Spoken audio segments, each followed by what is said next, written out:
എനിക്ക് പേഴ്സണലി കഴിഞ്ഞ വർഷം കണ്ടതിൽ ഏറ്റവും ഇഷ്ടപ്പെട്ട ഒരു സിനിമകളിലൊന്നാണ് ഫെമിനിച്ചി ഫാത്തിമ. ഭയങ്കര ഓണസ്റ്റ് ആയിട്ടുള്ളൊരു സിനിമയാണ്. ആദ്യം ഇത് IFFKയിലാണ് കണ്ടത്. അപ്പോൾ ഒന്നും കൂടെ കാണാൻ വരുന്നതെന്ന് വെച്ചപ്പോൾ അതുകൊണ്ട് പെട്ടെന്ന് വന്നത്. എല്ലാ ഓഡിയൻസിനും എൻ്റർടൈൻ ചെയ്യിക്കാൻ പറ്റുന്ന ഒരു സിനിമയാണ്.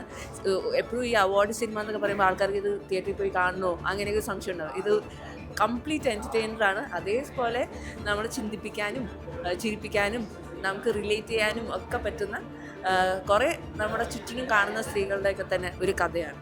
അപ്പോൾ എല്ലാവരും തിയേറ്ററിൽ പോയി എന്തായാലും കാണണം. ആൻഡ് ഇറ്റ്സ് വെരി എന്താ പറയുക, ഭയങ്കര സന്തോഷമുണ്ട് ദുൽഖർ ഇങ്ങനെ ഒരു എഫേർട്ട് എടുത്ത് ഇങ്ങനത്തെ ഒരു സിനിമേനെ ഇങ്ങനത്തെ ഒരു പ്ലാറ്റ്ഫോമിൽ തിയേറ്ററിൽ എത്തിക്കുന്നു എന്നുള്ളതിൽ ഭയങ്കര സന്തോഷം. ഒരുപാട് ഇഷ്ടപ്പെട്ട ഈ പടം. നമ്മൾ ആക്ച്വലി കാണുന്ന സീൻസ് അല്ലാണ്ട് നമ്മളെ ചിന്തിപ്പിക്കുന്ന ഒരുപാട് ഘടകങ്ങളുണ്ട് ഈ ഒരു മൂവിയിൽ എന്ന് എനിക്ക് തോന്നി.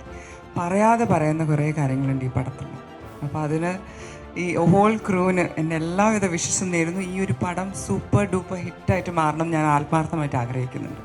Thank you so much. All the very best you guys. Thank you.